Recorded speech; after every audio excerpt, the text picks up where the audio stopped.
and the president's cabinet all be assembled in one place.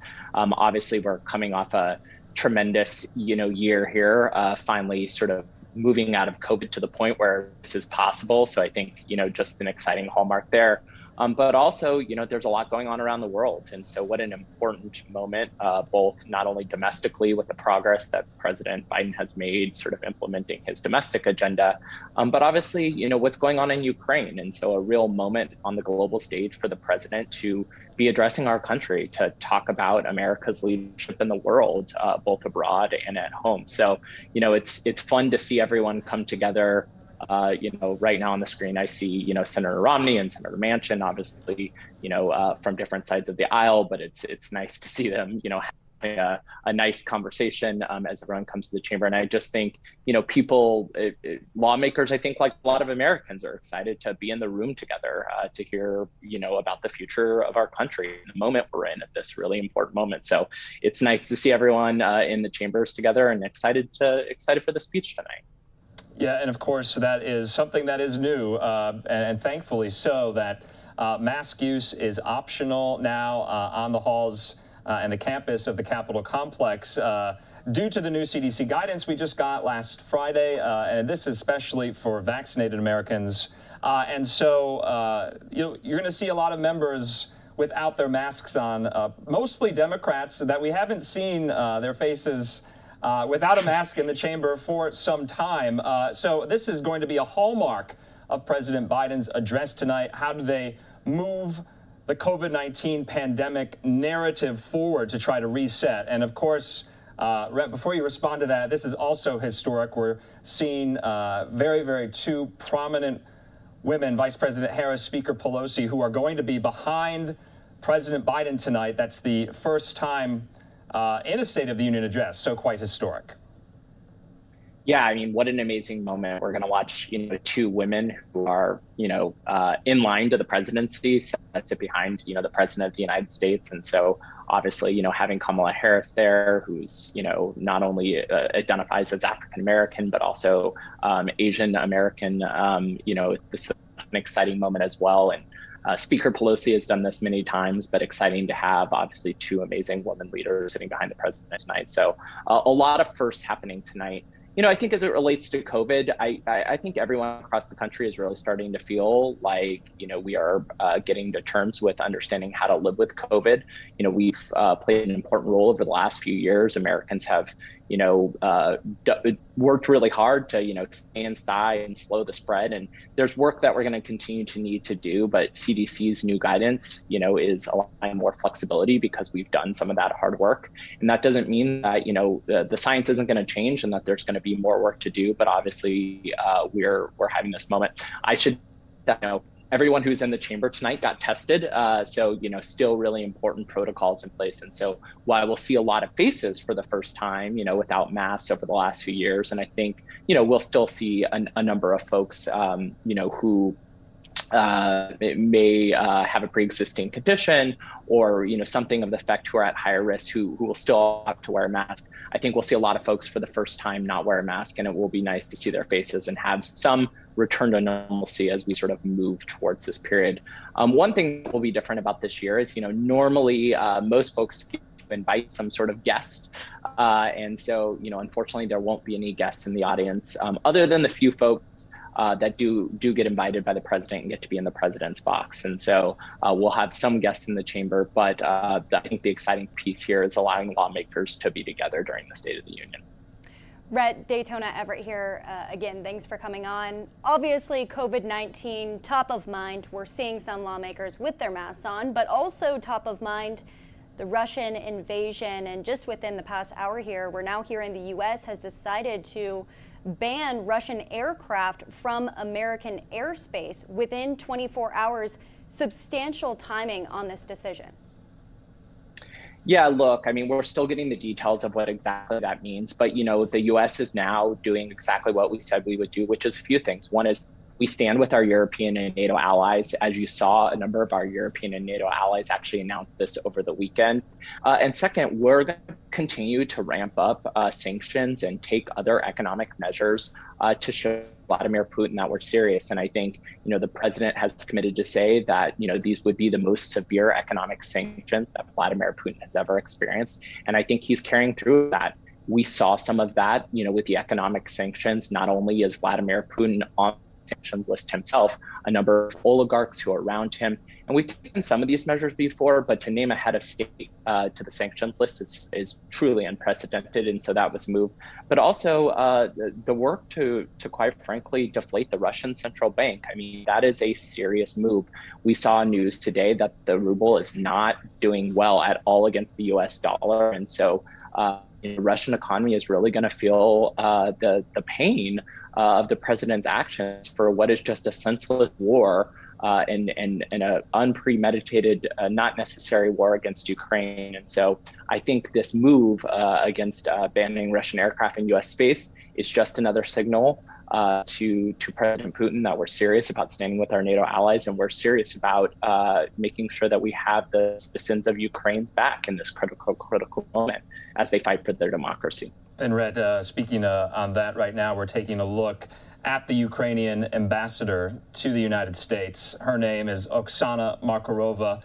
We just had the shot of her there, and she is going to be sitting with the First Lady in the box as one of her special guests. And here on Live Now, we have been showing the remarks, very, very pointed, courageous remarks from the ambassador throughout the week, asking for more assistance from our U.S. allies and officials. And so she will be one of First Lady Joe Biden's very prominent guests there up in the box. We're just watching more and more senators come in. There's Senator Romney, Senator Manchin. And, Red, this is kind of hard for a president, no doubt, to kind of rally the nation. That's what State of the Unions are for, especially in this very, very tense moment, especially with the Russian invasion of Ukraine. So that will be specifically and particularly difficult on President Biden's part. We've gotten some excerpts of the speech that they are, and some reporting that he will be going quite hard talking about Ukraine, talking about Vladimir Putin. And so you can imagine some of these last minute edits to this speech that he's going to focus most of this speech on tonight. I also wanted to point out as well, and this is interesting, he will be escorted by Republican Congresswoman Victoria Spartz, the Republican from Indiana, and she is Ukrainian herself. She had a press conference today with her fellow Republican colleagues, but it's nice to see that unity there as the nation rallies behind Ukraine. Well, look, I think a few things. This speaks to not only the president's commitment to, sending an unwavering message to our allies in Ukraine and our allies at NATO. I think it also just extends to the ethos of who Joe Biden is. It's hard to remember, Joe Biden, when he was a U.S. senator, was one of the longest serving members of the Foreign Relations Committee. He's traveled all across the world. He's been to Eastern Europe. And so he knows these issues. In a lot of ways, he is a president for this moment because I think he really understands the dynamic and has deep foreign policy credentials. And so it's really important in this moment. But I think the second piece is, Joe Biden promised us when he ran for office, and I heard this many times working on the campaign, that he was going to continue to work across the aisle. And I think, we saw some of that in the legislation. So, the president passed the bipartisan infrastructure deal. We haven't seen a large piece of bipartisan legislation like that in a long time. But I think, the fact that the is not only Ukrainian, but that she's a Republican is very much in the ethos of the message that Joe Biden is going to send tonight about American unity. And I think, for a lot of us, politics does end at the water's edge. I think, most Americans agree with that. And so showing that strong force is going to be really important tonight, that whether you're a Republican, Democrat, or something in between, you're, American, the American people stand for democracy. We stand for supporting our allies. And I think that is some of the symbolism that we're seeing in these gestures tonight. Yeah, that's right, Rhett. And as Andrew mentioned just a little bit ago, we have had kind of previews, these excerpts being released. And I thought this was interesting, a portion of it saying, throughout our history, we've learned this lesson. When dictators do not pay a price for their aggression, they cause more chaos. What do you expect to be the tone from President Biden tonight when facing this crisis with Ukraine? Look, I think President Biden is going to tell the American people like it is. You know, for a lot of people, they've been watching the situation very closely. But I think for some people, they're also trying to understand, you know, what does this mean for America? What does this mean for my family?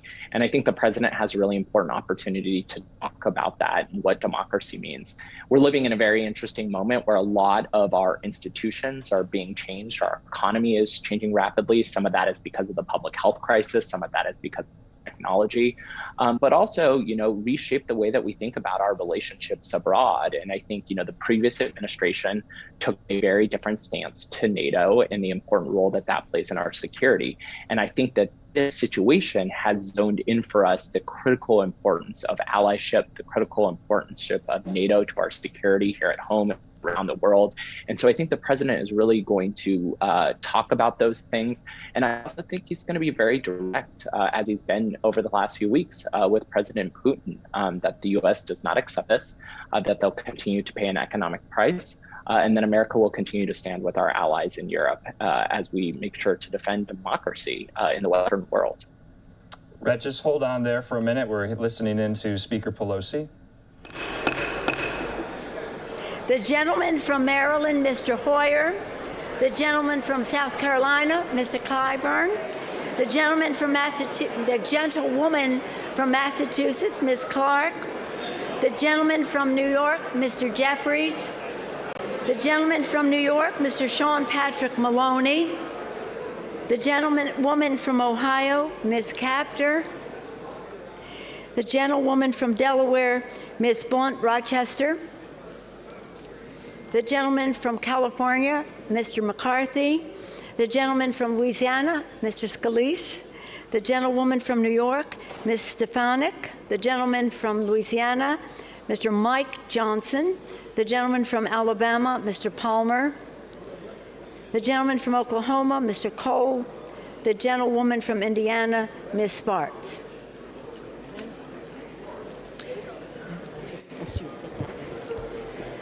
The President of the Senate, at the direction of that body, appoints the following senators as members of the Committee on the part of the Senate to escort the President of the United States into the House chamber. Okay, and so right there, the Vice President, as in her constitutional role as the President of the Senate, as well as Speaker Pelosi, telling the Americans who will escort President Biden into the House chamber. Still on with rebuttal, former Biden senior campaign advisor and my co-anchor in the news studio, Daytona Everett. And we were just learning that there is always, Rhett, a designated survivor, a member of the cabinet that does not attend the State of the Union. You know, God forbid something catastrophic happens, that will be Commerce Secretary Gina Raimondo, but President Biden will be soon escorted into the chamber. We are going to have you on after the speech, Rhett, just to break it all down. But we didn't even touch some of the major domestic issues that will be definitely mentioned, including inflation, including job creation, gas prices. And so what else domestically are you looking for, Rhett? Well, look, I think, you know, there's so much hanging over in the conversation with Ukraine. I think we're going to hear a lot about foreign policy and America's role in the free world. But, you know, the president has a strong domestic agenda to talk about. Look, this has not been easy. It's not like there's more work to do as we come out of the pandemic. But I do think we're going to hear the president talk about his track record, the passage of the American Rescue Plan, putting money in the pockets of consumers so that they could survive the pandemic. The passage of the bipartisan infrastructure deal, one of the largest investments in our infrastructure over the next few decades. I think we're going to hear him talk about what that means for families. And then I think we're also going to hear him really relate to the American people and understand that people are trying to put food on the table, they're trying to pay bills. And in this moment, we need to focus on lowering costs for American families. And so I think you'll hear from the president a whole set of policy prescriptions, as well as a call to Congress to say, hey, Congress, let's work together on these mom and pop potato issues where it can work together to lower costs for American families so that they can survive. I think those are some of the pieces that we'll hear on the domestic policy agenda tonight. Daytona? Yeah, just sitting here and watching all of this happen, I'm somewhat distracted, Rhett, to see the yellow and the blue walking in, the representatives of Ukraine coming in here. Do you expect any bombshells to come out of this State of the Union address, whether it be with the war, whether it be with his domestic agenda?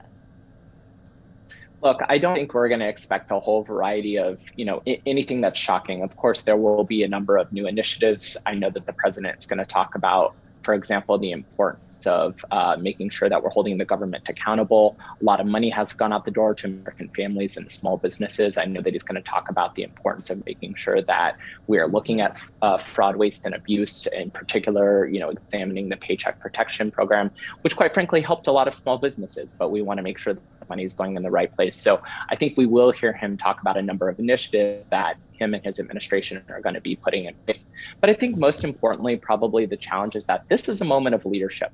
And I think it will be about really sort of the president's ability to anchor America as a leader in the world, him talking about what he's been able to do with Europe and our NATO allies. I think this situation that's happening in Ukraine, this terrible war, gives him an opportunity to talk about the importance of democracy, but quite frankly, reflect about the moment that we're having at home. I think we're probably going to hear about voting rights legislation and the effort to make sure that voting is available to everyone who is qualified to vote. And I think we'll hear a lot about the domestic priorities. So I think in some ways, less sort of bombastic news on new policy initiatives, although I think we'll hear about a few, but I think really a test of character and leadership in this moment, and really an opportunity for President Biden to step up to the helm. All right, rebuttal, we appreciate your insight into all of this. It's really kind of interesting and fun watching kind of who's talking to who's not talking to who. You always kind of get some of that in these State of the Union addresses. Rhett, we'll talk to you after the speech wraps up to get your reaction. Thanks for coming on. Thanks. We'll talk to you soon.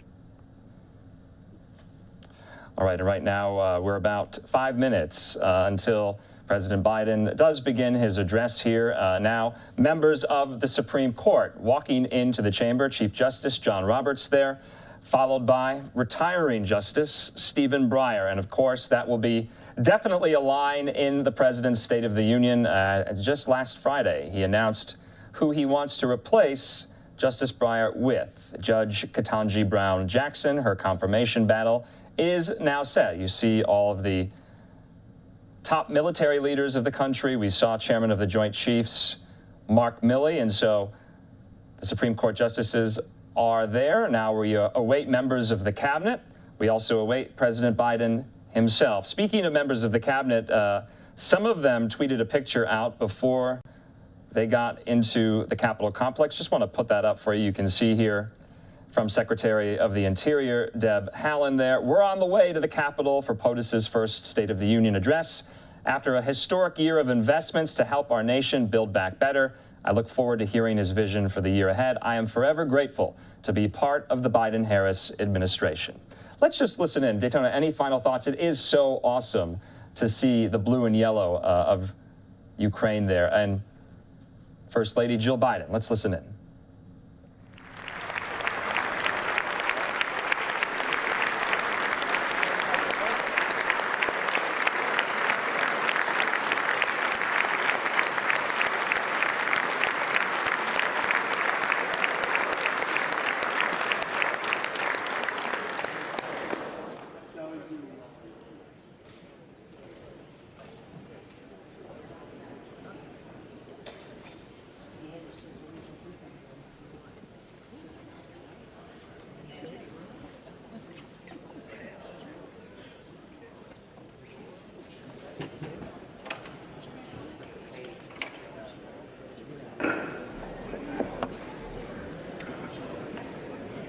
Madam Speaker, the President's Cabinet.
And I didn't talk to you, so when should I call you?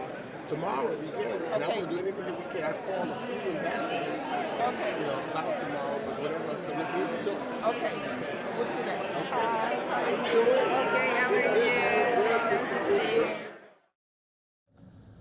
Okay, members of President Biden's cabinet making their way into the chamber. You know, Daytona, I couldn't help but wonder the thoughts going through Secretary of State Antony Blinken's head right now as the State Department grapples alongside many other parts of the administration with the war in Ukraine.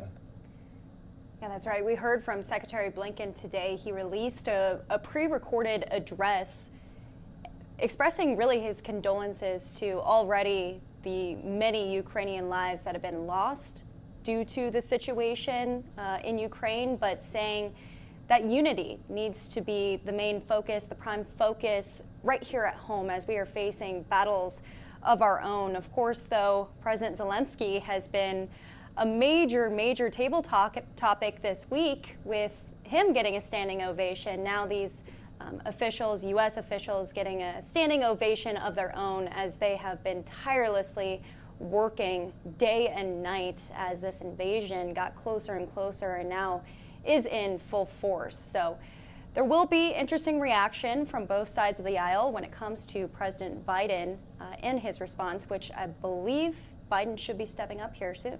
Yes, let's listen in as the president makes his way into the chamber.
Two of us.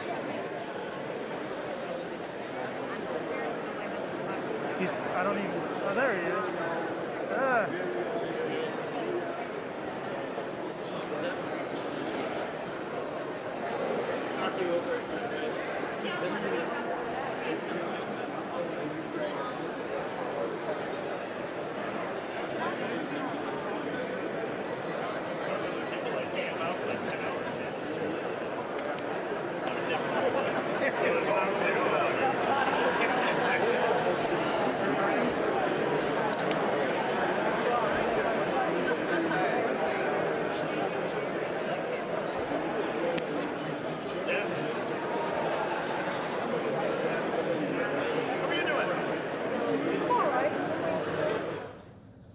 Okay, and this is Andrew Kraft. We're just waiting for President Biden to make his way into the chamber, but you can see some of the dignitaries there who are ready to go to listen to the president's first State of the Union address. There's Congressman Adam Schiff. We just saw Chairman of the Joint Chiefs of Staff Mark Milley, but many senators are there, members of Congress, members of the Supreme Court. Let's listen in to Speaker Pelosi.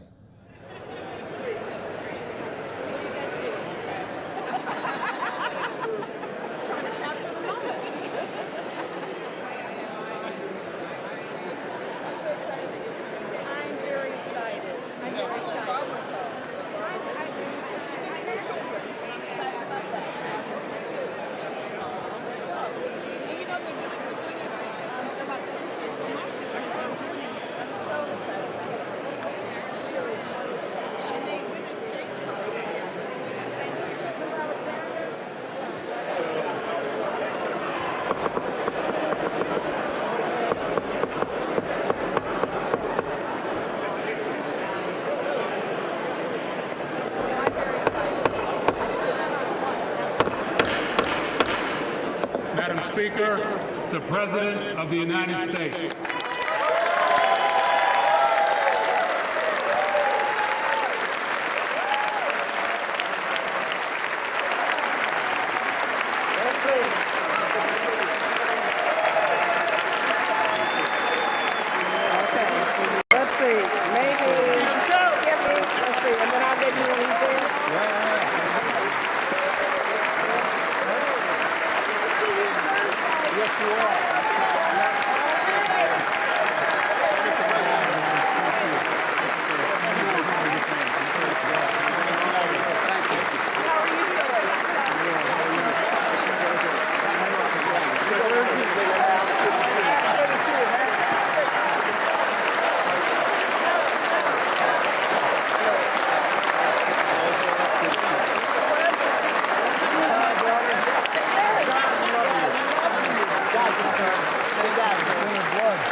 Members of Congress, I have the high privilege and distinct honor of presenting to you the President of the United States.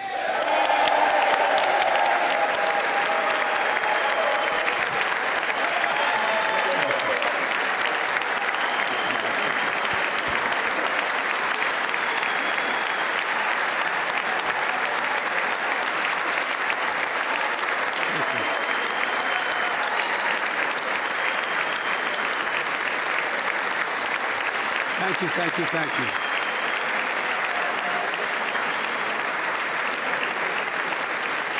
Thank you all very much. Thank you, gentlemen. Thank you. Thank you. Thank you all very, very much. Thank you. Please. Thank you so much. Madam Speaker, Madam Vice President, our First Lady and Second Gentleman, members of Congress and the Cabinet, Justices of the Supreme Court, my fellow Americans.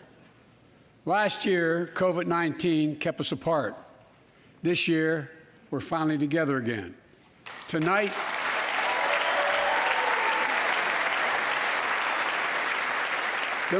we meet as Democrats, Republicans, and Independents, but most importantly, as Americans, with the duty to one another, to America, to the American people, to the Constitution, and an unwavering resolve that freedom will always triumph over tyranny. Thank you.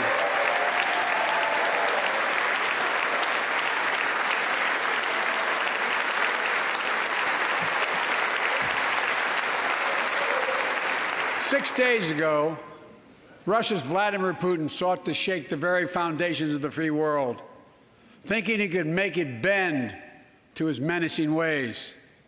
But he badly miscalculated. He thought he could roll into Ukraine and the world would roll over.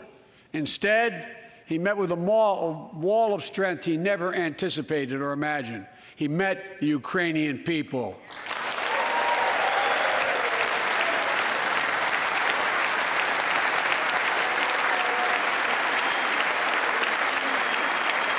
President Zelensky, to every Ukrainian, their fearlessness, their courage, their determination literally inspires the world. Groups of citizens blocking tanks with their bodies, everyone from students to retirees to teachers, turned soldiers defending their homeland. And in this struggle, President Zelensky said in his speech to the European Parliament, "Light will win over darkness." The Ukrainian ambassador to the United States is here tonight, sitting with the First Lady.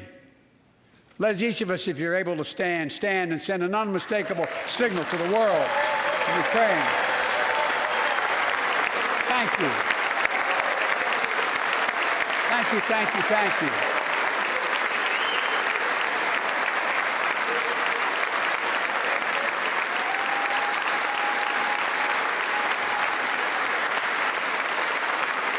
She's bright, she's strong, and she's resolved.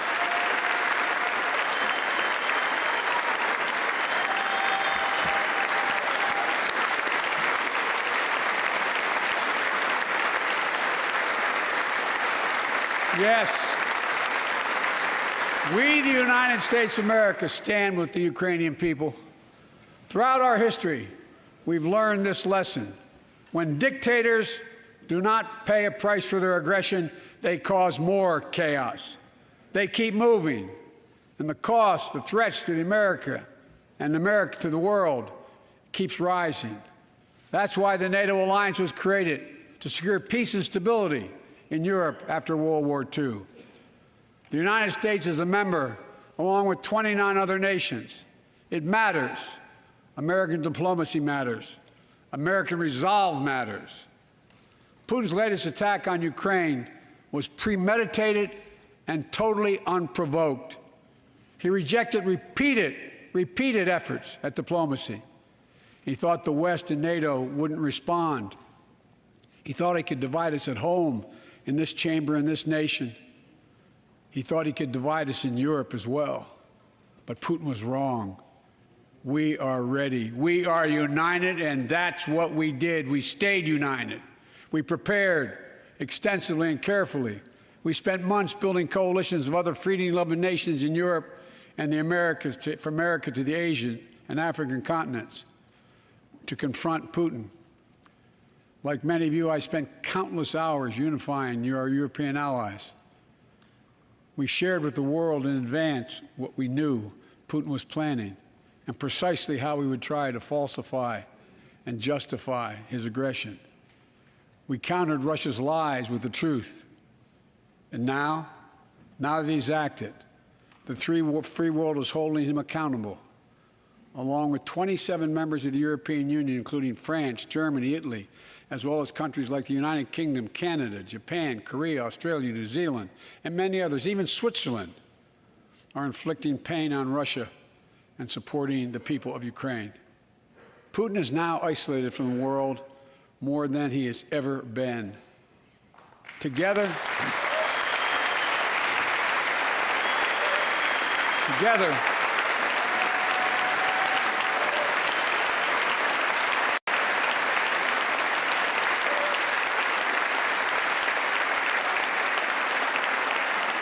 along with our allies, we are right now enforcing powerful economic sanctions. We're cutting off Russia's largest banks from the international financial system, preventing Russia's central bank from defending the Russian ruble, making Putin's $630 billion war fund worthless. We're choking Russia's access.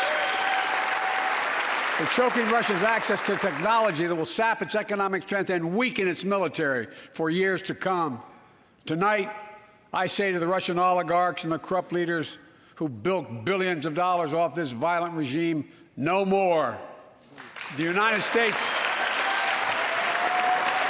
I mean it.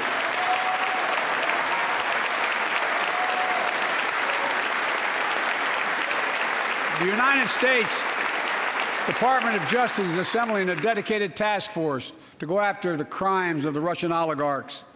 We're joining with European allies to find and seize their yachts, their luxury apartments, their private jets. We're coming for your ill-begotten gains. And tonight, I'm announcing that we will join our allies in closing off American airspace to all Russian flights, further isolating Russia and adding additional squeeze on their economy.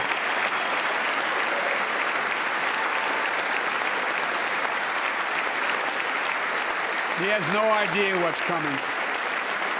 The ruble has already lost 30% of its value. The Russian stock market has lost 40% of its value, and trading remains suspended. The Russian economy is reeling, and Putin alone is the one to blame. Together with our allies, we're providing support to the Ukrainians in their fight for freedom. Military assistance, economic assistance, humanitarian assistance. We're giving more than $1 billion of direct assistance to Ukraine, and will continue to aid the Ukrainian people as they defend their country and help ease their suffering.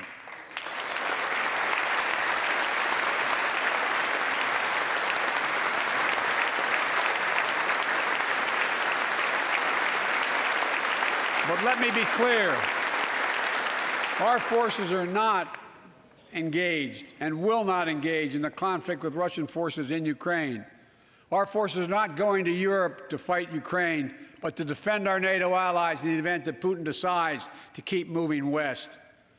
For that purpose, we have mobilized American ground forces, air squadrons, ship deployments to protect NATO countries including Poland, Romania, Latvia, Lithuania, and Estonia. And as I've made crystal clear, the United States and our allies will defend every inch of territory that is NATO territory with the full force of our collective power. Every single inch.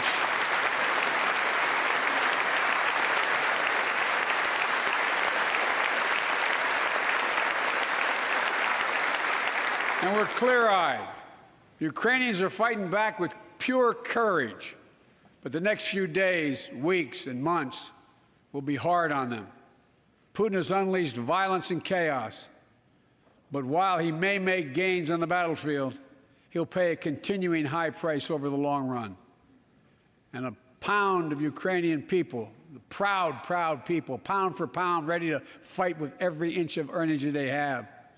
They've known 30 years of independence, have repeatedly shown that they will not tolerate anyone who tries to take their country backwards. To all Americans, I'll be honest with you, as I always promised I would be.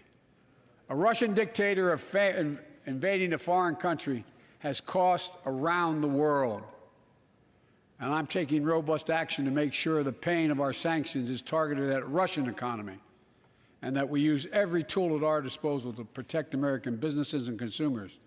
Tonight, I can announce the United States has worked with 30 other countries to release 60 million barrels of oil from reserves around the world. America will lead that effort, releasing 30 million barrels of our own strategic petroleum reserve. And we stand ready to do more if necessary, united with our allies. These steps will help blunt gas prices here at home, but I know news about what's happening can seem alarming to all Americans. But I want you to know, we're going to be okay. We're going to be okay. When the history of this era is written, Putin's war in Ukraine will have left Russia weaker and the rest of the world stronger. Well, while it shouldn't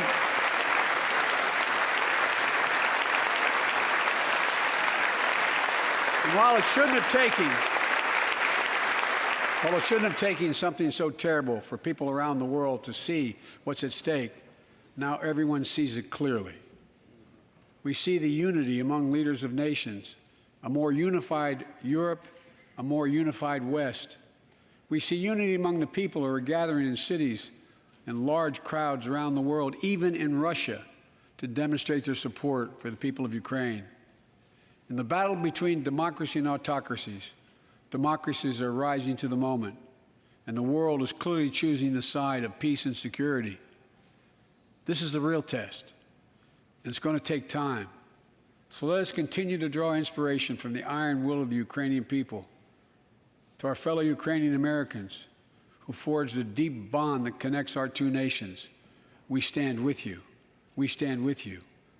Putin may circle Kyiv with tanks, but he'll never gain the hearts and souls of the Iranian people. He'll never extinguish their love of freedom. and he will never, never weaken the resolve of the free world.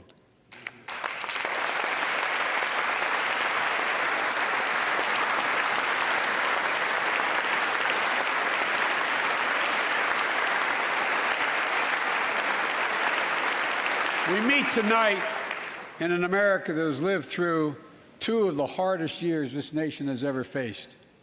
The pandemic has been punishing, and so many families are living paycheck to paycheck, struggling to keep up with the rising cost of food, gas, housing, and so much more. I understand, like many of you did. My dad had to leave his home in Scranton, Pennsylvania to find work. So like many of you, I grew up in a family when the price of food went up, it was felt throughout the family. It had an impact. That's when one of the first things I did as president was fight to pass the American Rescue Plan. Because people were hurting, we needed to act, and we did. Few pieces of legislation have done more at a critical moment in our history to lift us out of a crisis. It fueled our efforts to vaccinate the nation and combat COVID-19, delivered immediate economic relief to tens of millions of Americans. It helped put food on the table. Remember those long lines of cars waiting for hours just to get a box of food put in their trunk. It cut the cost of health care insurance. And as my dad used to say, it gave the people just a little bit of breathing room. Unlike the $2 trillion tax cut passed in the previous administration that benefited the top 1% of Americans, the American Rescue Plan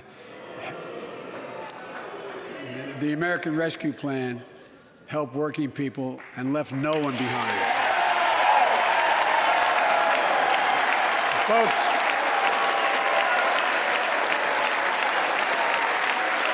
and it worked. It worked.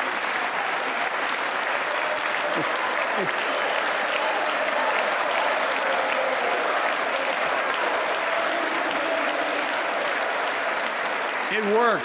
We created jobs, lots of jobs. In fact, our economy created over 6.5 million new jobs just last year. More jobs in 1 year than ever before in the history of the United States of America. The economy grew at a rate of 5.7 last year, the strongest growth rate in 40 years, and the first step in bringing fundamental change to our economy that hasn't worked for working people in this nation for too long. For the past 40 years, we were told that tax break for those at the top and benefits would trickle down and everyone would benefit. But that trickle-down theory led to a weaker economic growth, lower wages, bigger deficits, and a widening gap between the top and everyone else in nearly a century. Look, Vice President Harris and I ran for office, and I realize we have fundamental disagreements on this, but ran for office with a new economic vision for America. Invest in America, educate Americans, grow the workforce, build the economy from the bottom up and the middle out, not from the top down, because we know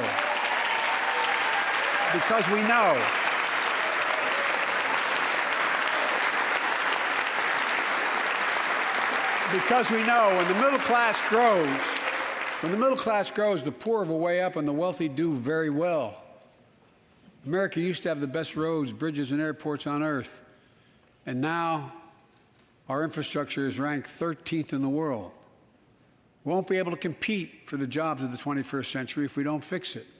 That's why it was so important to pass the bipartisan infrastructure law. And I thank my Republican friends who joined to invest and rebuild America, the single biggest investment in history.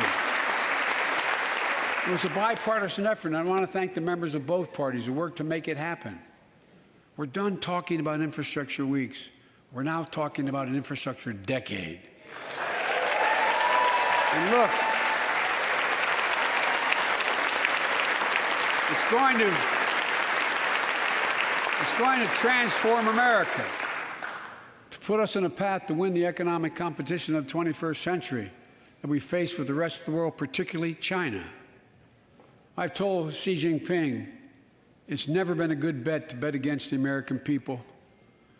We'll create good jobs for millions of Americans, modernizing roads, airports, ports, waterways, all across America. And we'll do it to withstand the devastating effects of climate change and promote environmental justice. We'll build a national network of 500,000 electric vehicle charging stations. Begin to replace the poisonous lead pipes so every child, every American has clean water to drink at home and at school. We're going to provide affordable, high-speed internet for every American, rural, suburban, urban, and tribal communities. 4,000 projects have already been announced. Many of you have announced them in your districts. And tonight, I'm announcing that this year, we will start fixing over 65,000 miles of highway and 1,500 bridges in disrepair. And folks,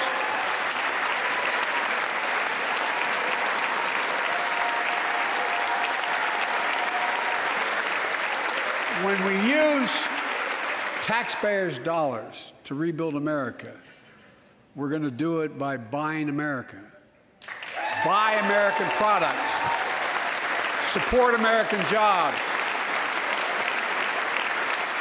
The federal government spends about $600 billion a year to keep this country safe and secure.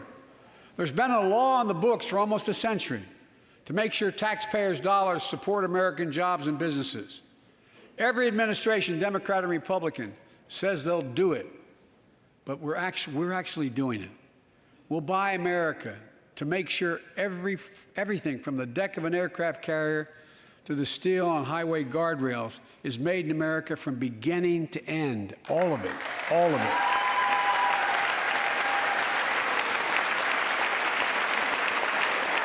But folks, to compete for the jobs of the future, we also need a level playing field with China and other competitors.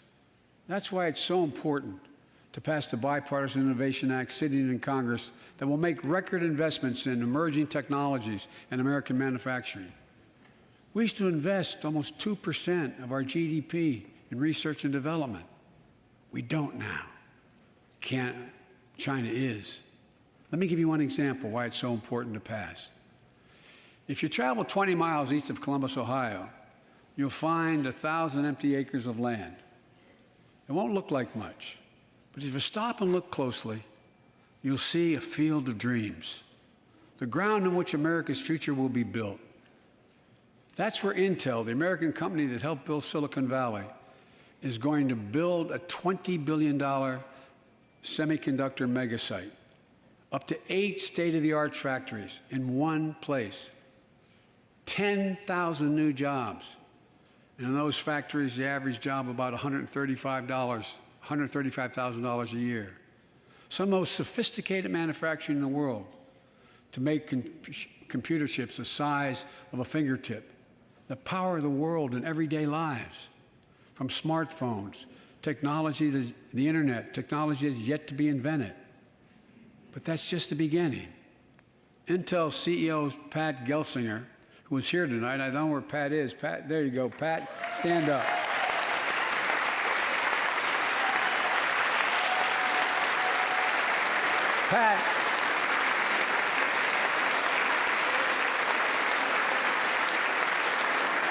Pat came to see me, and he told me they're ready to increase their investment from $20 billion to $100 billion. That would be the biggest investment in manufacturing in American history. And all they're waiting for is for you to pass this bill. So let's not wait any longer. Send it to my desk. I'll sign it. And we'll really take off in a big way. And folks, Intel is not alone. There's something happening in America. Just look around and you'll see an amazing story. The rebirth of pride that comes from stamping products made in America. The revitalization of American manufacturing. Companies are choosing to build new factories here when just a few years ago they would have gone overseas. That's what's happening. Ford is investing $11 billion in electric vehicles, creating 11,000 jobs across the country. GM is making the largest investment in its history, $7 billion to build electric vehicles, creating 4,000 jobs in Michigan. All told, 369,000 new manufacturing jobs were created in America last year alone. Folks,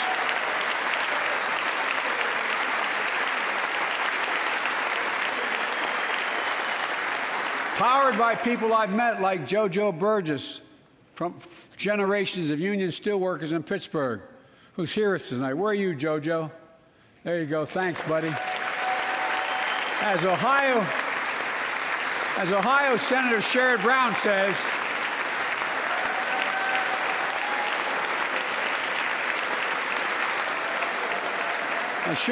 says, it's time to bury the label Rust Belt. It's time to see what used to be called the Rust Belt become the home of a significant resurgence of manufacturing. And with all the bright spots in our economy, record job growth, higher wages, too many families are struggling to keep up with their bills.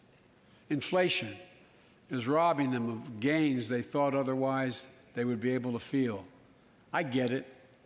That's why my top priority is getting prices under control. Look, our economy roared back faster than almost anyone predicted. But the pandemic meant that businesses had a hard time hiring enough people because of the pandemic to keep up production in their factories. So you didn't have people making those beams that went into buildings because they were out. The factory was closed. The panic also disrupted the global supply chain. Factories close. When that happens, it takes longer to make goods and get them to the warehouses, to the stores, and prices go up. Look at cars last year. 1/3 of all the inflation was because of automobile sales. There weren't enough semiconductors to make all the cars that people wanted to buy. And guess what? Prices of automobiles went way up, especially used vehicles as well. And so we have a choice. One way to fight inflation is to drive down wages and make Americans poorer. I think I have a better idea to fight inflation. Lower your costs, not your wages.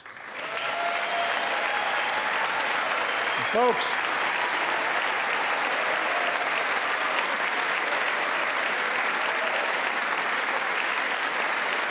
that means make more cars and semiconductors in America, more infrastructure and innovation in America, more goods moving faster and cheaper in America, more jobs where you can earn a good living in America.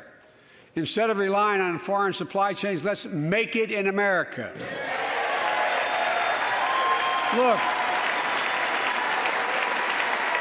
economists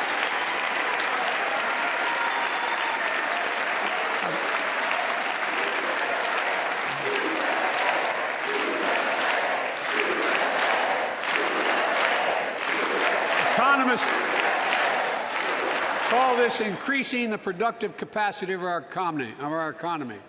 I call it building a better America. My plan to fight inflation will lower your costs and lower the deficit. 17 Nobel laureates in economics said my plan will ease long-term inflationary pressures. Top business leaders, and I believe most Americans, support the plan. And here's the plan.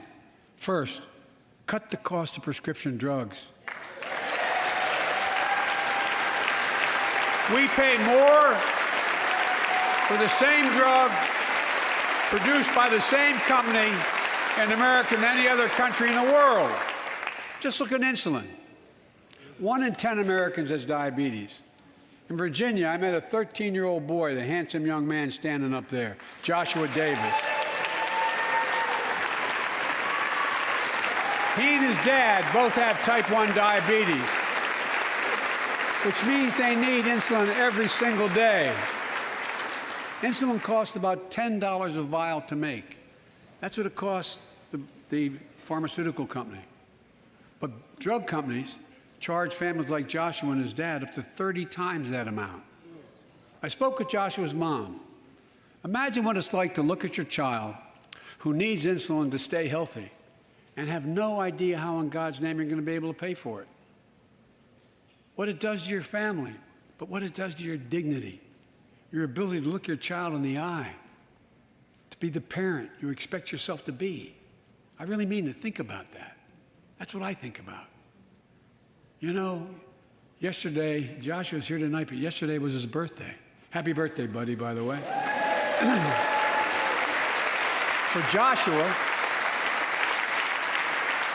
and 200,000 other young people with type 1 diabetes, let's cap the cost of insulin at $35 a month so everyone can afford it. And drug companies will do very, very well, their profit margin. While we're at it, I know we have great disagreements on this floor with this. Let's let Medicare negotiate the price of prescription drugs.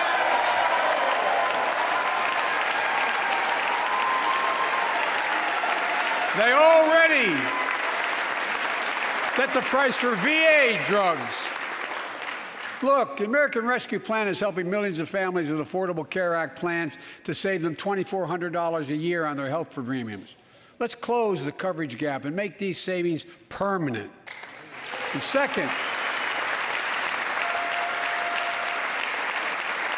let's cut energy costs for families, an average of $500 a year by combating climate change. Let's provide an investment tax credits to weatherize your home and your business, to be energy efficient and get a tax credit for it. Double America's clean energy production in solar, wind, and so much more. Lower the price of electric vehicles, saving another $80 a month that you're not going to have to pay at the pump. Folks,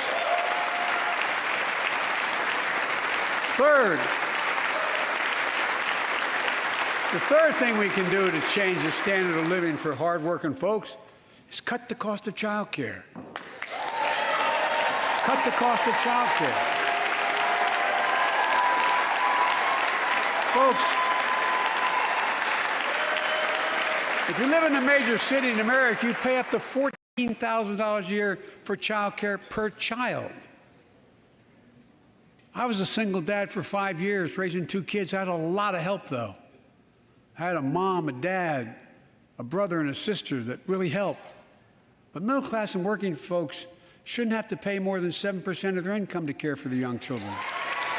My plan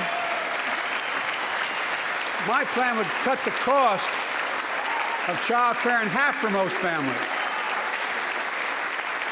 and help parents, including millions of women who left the workforce during the pandemic because they couldn't afford child care, to be able to get back to work, generating economic growth. But my plan doesn't stop there. It also includes home and long-term care, more affordable housing, pre-K for 3- and 4-year-olds. All these will lower costs for families. And under my plan, nobody, let me say this again, nobody earning less than $400,000 a year will pay an additional penny in new taxes. Not a single penny.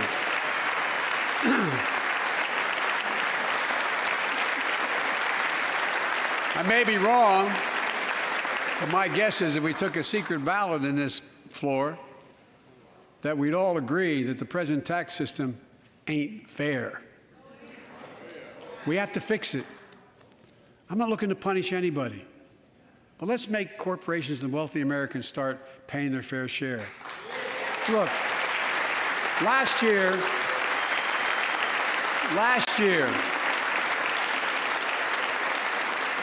and like Chris Coons and Tom Carper and my distinguished Congresswoman, we come from the land of corporate America. There are more corporations incorporated in America than every other state in America combined. And I still won 36 years in a row. The point is, even they understand they should pay just a fair share. Last year, 55 of the Fortune 500 companies earned $40 billion in profit and paid 0 in federal taxes. Now look, it's not fair. That's why I proposed a 15% minimum tax rate for corporations. And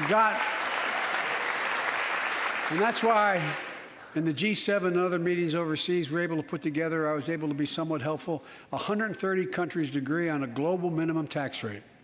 So companies can't get out of paying their taxes at home by shipping jobs and factories overseas. It'll raise billions of dollars.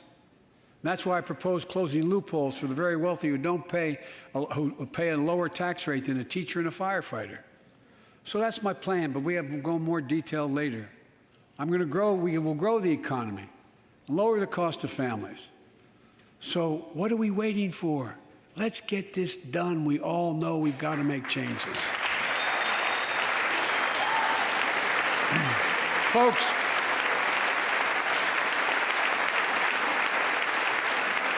and while you're at it, confirm my nominees for the Federal Reserve, which plays a critical role in fighting inflation. My plan will not only lower costs and give families a fair shot, it will lower the deficit. The previous administration not only ballooned the deficit with those tax cuts for the very wealthy and corporations, it undermined the watchdogs, the job of those to keep pandemic relief funds being wasted. Remember we had those debates about whether or not those watchdogs should be able to see every day how much money was being spent, where was it going to the right place? But in my administration, the watchdogs are back. And we're going to go after the criminals who stole billions of relief money meant for small business and millions of Americans. And tonight I'm announcing that the Justice Department will soon name a chief prosecutor for pandemic fraud.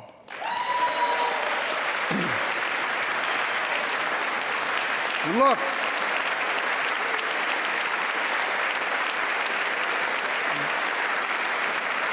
I think we all agree, thank you.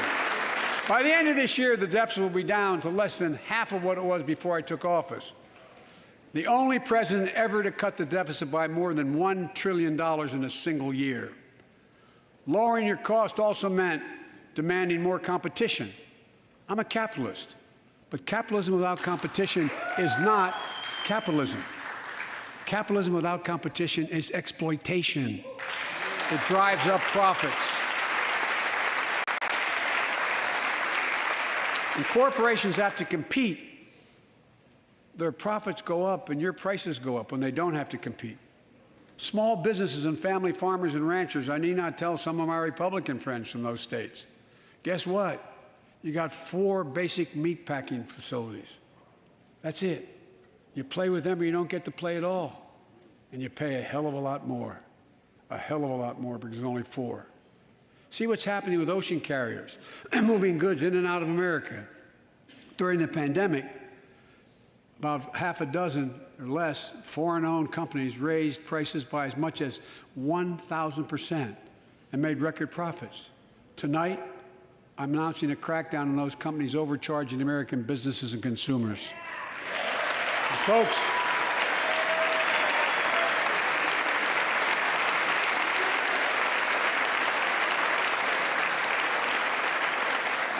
and as Wall Street firms take over more nursing homes, quality in those homes has gone down and costs have gone up. That ends on my watch. Medicare is going to set higher standards for nursing homes and make sure your loved ones get the care they deserve and that they inspect and they will look at closely. We're also going to cut costs to keep the economy going strong and giving workers a fair shot, provide more training and apprenticeships, hire them based on skills, not just their degrees. Let's pass the Paycheck Fairness Act and paid leave.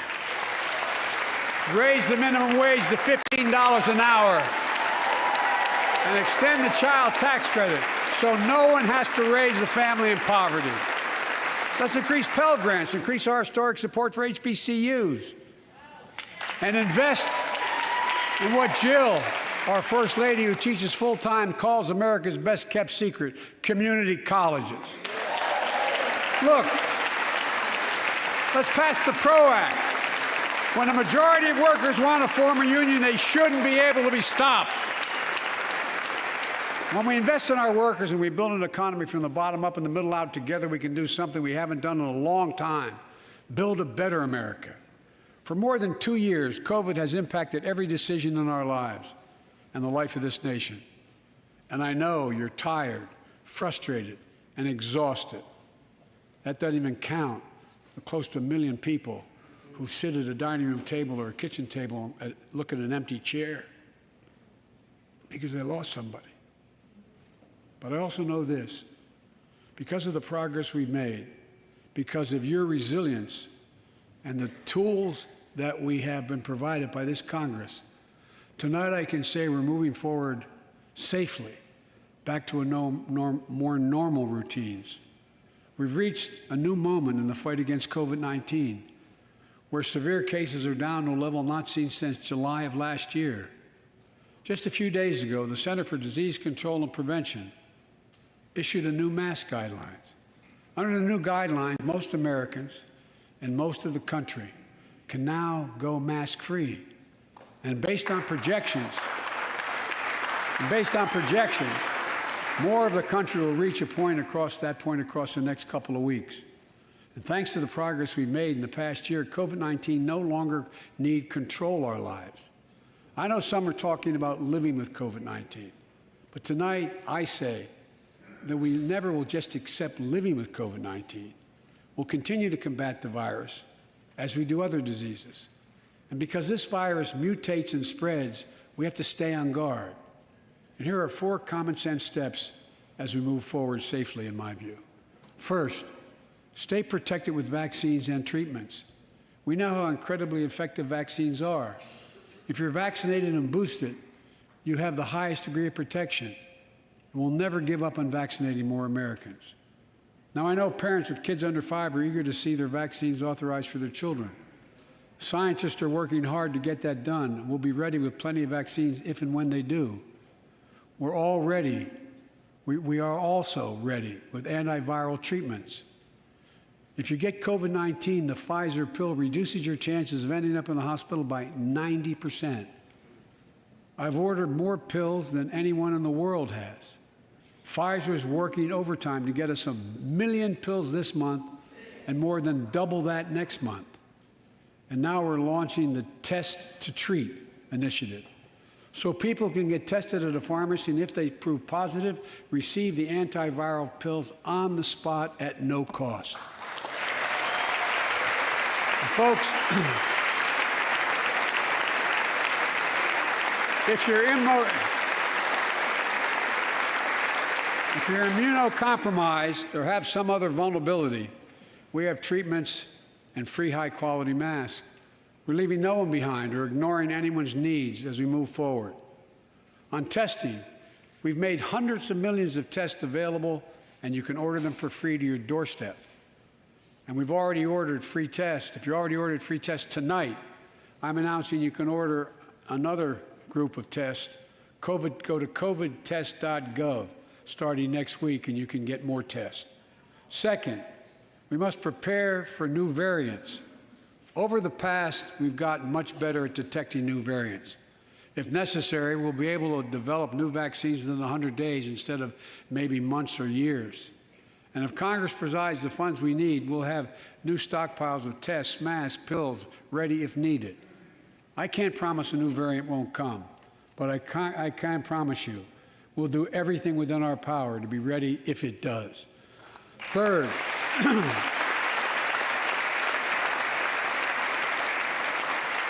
we can end the shutdown of schools and businesses. We have the tools we need. It's time for America to get back to work and fill our great downtowns again with people. People working from home can feel safe and begin to return to their offices. We're doing that here in the federal government. The vast majority of federal workers will once again work in person. Our schools are open. Let's keep it that way. Our kids need to be in school.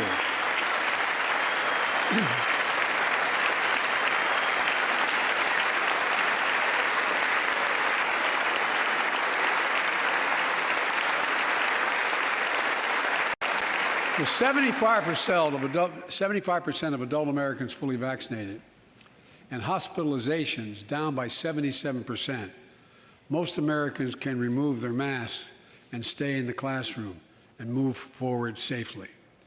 We achieved this because we provided free vaccines, treatments, tests, and masks. Of course, continuing this costs money, so I'll not surprise you. I'll be back to see you all. And I'm going to soon send a request to Congress. The vast majority of Americans have used these tools and may want again. We may need them again, so I expect Congress, and I hope you'll pass that quickly. Fourth, we'll continue vaccinating the world. We've sent 475 million vaccine doses to 112 countries, more than any nation on earth. We won't stop because you can't build a wall high enough to keep out a vaccine. The vaccine can stop the spread of these diseases. You know, we've lost so much in COVID-19. Time with one another. The worst of all, the loss of life. Let's use this moment to reset. So stop looking at COVID as a partisan dividing line. See it for what it is, a god-awful disease. Let's stop seeing each other as enemies and start seeing each other for who we are, fellow Americans. Look,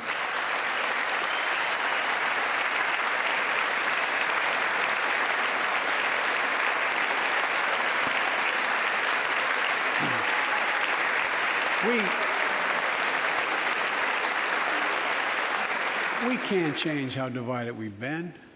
It was a long time in coming. But we can change how to move forward on COVID-19 and other issues that we must face together. I recently visited New York City Police Department days after the funerals of Officer Wilbur Mora and his partner, Officer Jason Rivera. They were responding to a 9/11 call when a man shot and killed them with a stolen gun. Officer Moore was 27 years old. Officer Rivera was 22 years old. Both Dominican Americans who grew up in the same streets that they later chose to patrol as police officers. I spoke with their families, and I told them that we were forever in debt for their sacrifices and will carry on their mission to restore the trust and safety of every community deserves. Like some of you that have been around for a while, I've worked with you on these issues for a long time. I know what works. Investigating crime prevention and community policing, cops who walk the beat, who know the neighborhood, and who can restore trust and safety. Let's not abandon our streets or choose between safety and equal justice. Let's come together and protect our communities, restore trust, and hold law enforcement accountable. That's why the Justice Department has required body cameras, banned chokeholds, and restricted no-knock warrants for its officers. That's why the American Rescue Plan that you all provided $350 billion that cities, states, and counties can use to hire more police, invest in more proven strategies.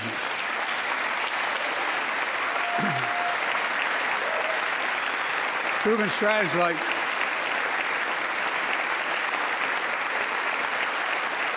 strategies like community violence interruption, trusted messengers, breaking the cycle of violence and trauma, and giving young people some hope.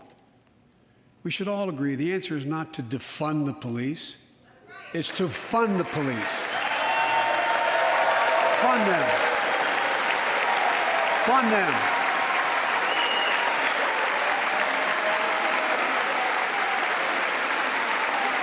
Fund them with resources and training.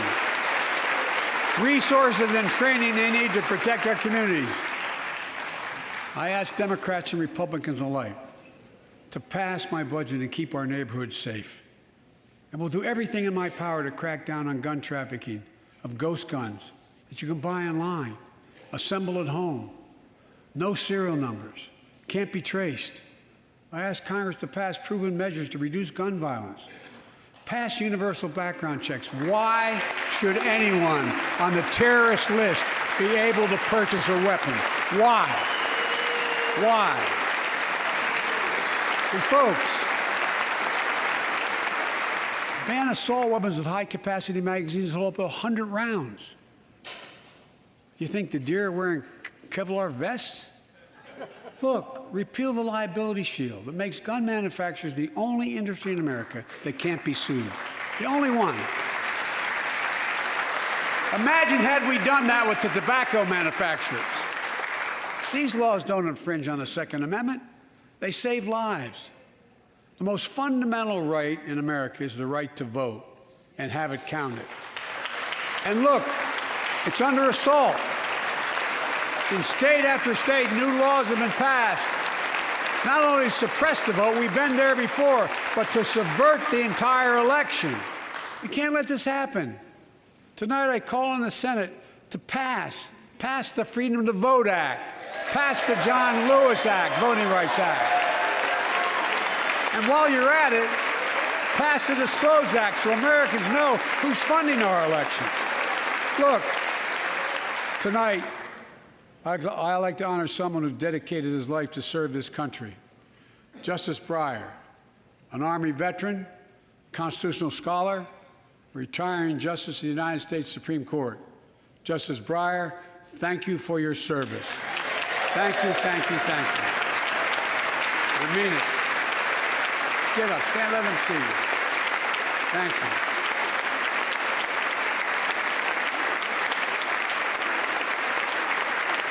And we all know, no matter what your ideology, we all know one of the most serious constitutional responsibility a president has is nominating someone to serve on the United States Supreme Court. As I did 4 days ago, I've nominated the Circuit Court of Appeals, Ketanji Brown Jackson, one of our nation's top legal minds, who continue in Justice Breyer's legacy of excellence. A former top litigator in private practice, a former federal public defender, from a family of public school educators and police officers. She's a consensus builder. Since she's been nominated, she's received a broad range of support, including the Fraternal Order of Police and former judges supported by Democrats and Republicans. Folks, if we're to advance liberty and justice, we need to secure our border and fix the immigration system.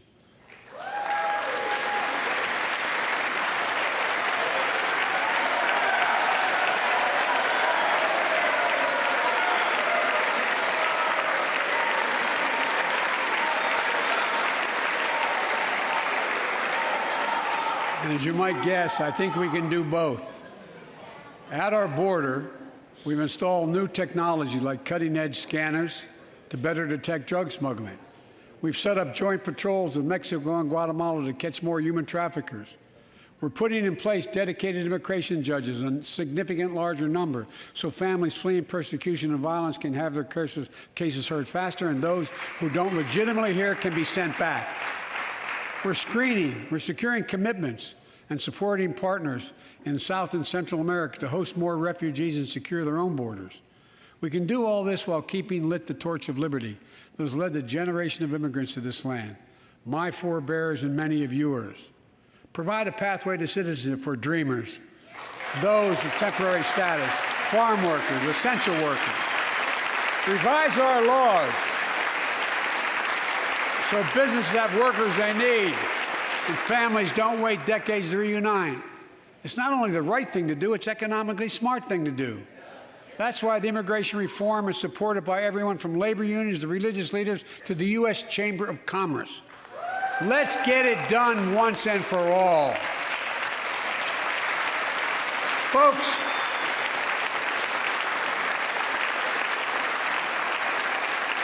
advancing liberty and justice also requires protecting the rights of women.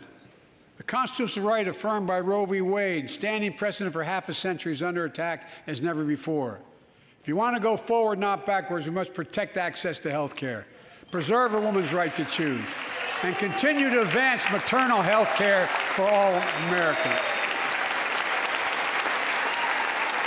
And folks, for our LGBTQ plus Americans, let's finally get the Bipartisan Equality Act to my desk. The onslaught of state laws targeting transgender Americans and their families, it's simply wrong. And I said last year, especially to our younger transgender Americans, I'll always have your back as your president so you can be yourself and reach your God-given potential. Folks,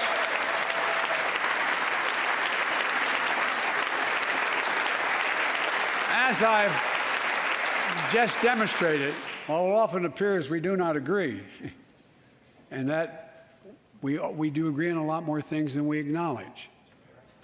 I signed 80 bipartisan bills into law last year, from preventing government shutdowns, to protecting Asian Americans from still too common hate crimes, to reforming military justice, and will soon be strengthening the Violence Against Women Act that I first wrote 3 decades ago. And it's important. It's important for us to show the nation we can come together and do big things. So tonight I'm offering a unity agenda for the nation. 4 big things we can do together, in my view. First, beat the opioid epidemic. There's so much we can do. Increase funding for prevention, treatment, harm reduction, and recovery. Get rid of outdated rules and stop doctors stop doctors prescribing treatments. Stop the flow of illicit drugs by working with state and local law enforcement to go after the traffickers. And if you're suffering from addiction, you should know you're not alone. I believe in recovery, and I celebrate the 23 million Americans in recovery. Second, let's take on mental health, especially among our children whose lives and education have been turned upside down. The American Rescue Plan gave schools money to hire teachers and help students make up for lost learning. I urge every parent to make sure your school does just that. They have the money. We can all play a part. Sign up to be a tutor or a mentor. Children were also struggling before the pandemic: bullying, violence, trauma, and the harms of social media. As Frances Haugen, who is here tonight with us, has shown, we must hold social media platforms accountable for the national experiment they're conducting on our children for profit.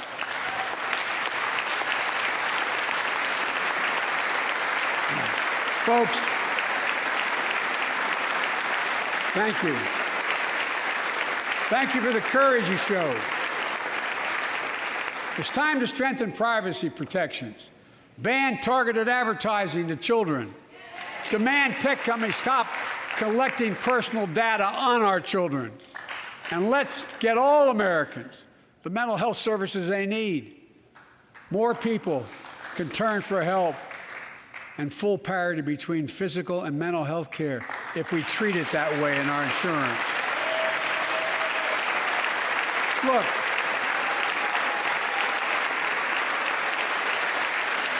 the third piece of that agenda is support our veterans. Veterans are the backbone and the spine of this country. They're the best of us. I've always believed that we have a sacred obligation to equip those we send to war and care for those in their family when they come home. My administration is providing assistance in job training, housing, and now helping lower-income veterans get VA care debt-free. And our troops in Iraq and Afghanistan have faced many dangers, one being stationed at bases breathing in toxic smoke from burn pits. Many of you have been there. I've been in and out of Iraq and Afghanistan over 40 times. These burn pits that incinerate waste, the waste of war, medical and hazardous material, jet fuel, and so much more. And they come home, many of the world's fittest and best trained warriors in the world. Never the same. Headaches, numbness, dizziness. A cancer that would put them in a flag-draped coffin. I know. One of those soldiers was my son, Major Bo Biden. I don't know for sure if the burn pit that he lived near, that his hooch was near in Iraq and earlier than that in Kosovo, is the cause of his brain cancer, the disease of so many other troops. But I am committed to find out everything we can, committed to military families like Danielle Robinson from Ohio, the widow of Sergeant First Class Heath Robinson. He was born a soldier, Army National Guard, combat medic in Kosovo and Iraq, stationed near Baghdad, just yards from burn pits the size of football fields. Danielle is here with us tonight. They loved going to Ohio State football games.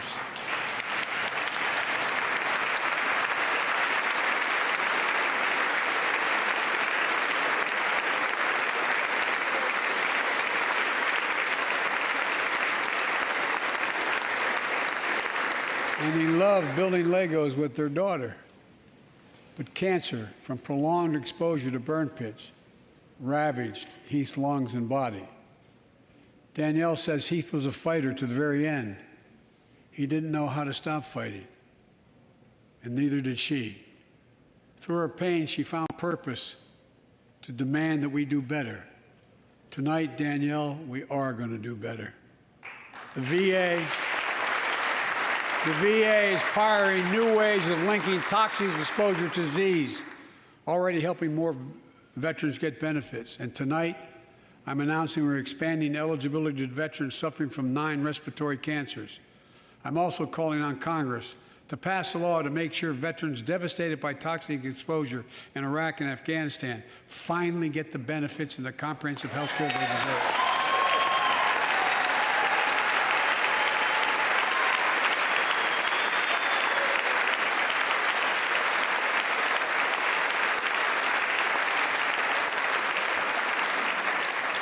And fourth and last, let's end cancer as we know it. This is personal.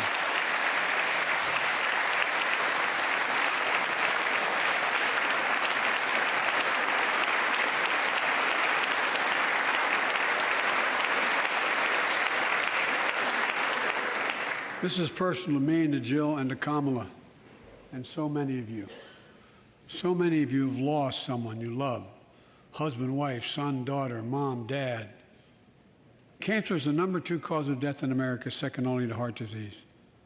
Last month, I announced the plan to supercharge the cancer moonshot that President Obama asked me to lead 6 years ago. Our goal is to cut cancer death rates by at least 50% over the next 25 years, and I think we can do better than that. Turn cancers from death sentences into treatable diseases. More support for patients and their families. To get there, I call on Congress to fund what I call ARPA-H, Advanced Research Projects Agency for Health, patterned after DARPA in the Defense Department, projects that led in DARPA to the internet, GPS, and so much more that make our forces more safer and be able to wage war with more clarity. ARPA will have a singular purpose: to drive breakthroughs in cancer, Alzheimer's and diabetes, and more. A unity agenda for the nation. We can do these things. It's within our power, and I don't see a partisan edge to any one of those 4 things. My fellow Americans, tonight, we've gathered in this sacred space, a citadel of democracy, in this Capitol. Generation after generation of Americans have debated great questions amid great strife and have done great things. We fought for freedom, expanded liberty, debated totalitarianism and terror. We built the strongest, freest, and most prosperous nation the world has ever known. Now is the hour, our moment of responsibility, our test of resolve and conscience, of history itself. It is in this moment that our character of this generation is formed. Our purpose is found. Our future is forged. Well, I know this nation. We'll meet the test, protect freedom and liberty, expand fairness and opportunity, and we will save democracy. As hard as those times have been, I'm more optimistic about America today than I've been my whole life, because I see the future that's within our grasp, because I know there's simply nothing beyond our capacity. We're the only nation on earth that has always turned every crisis we've faced into an opportunity. The only nation that can be defined by a single word: possibilities. So on this night, on our 245th year as a nation, I've come to report on the state of the nation, the State of the Union. And my report is this: the State of the Union is strong because you, the American people, are strong. We are stronger today. We are stronger today than we were a year ago. And we'll be stronger a year from now than we are today. This is our moment. to meet and overcome the challenges of our time. And we will, as one people, one America, the United States of America. God bless you all, and may God protect our troops. Thank you. Go get him.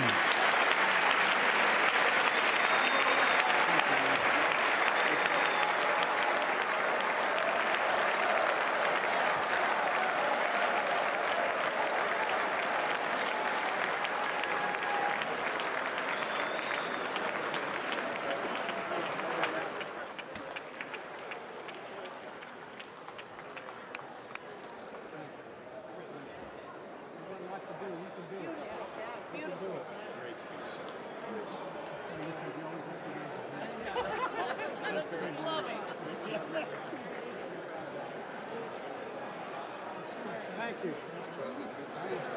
Good to see you guys. Well,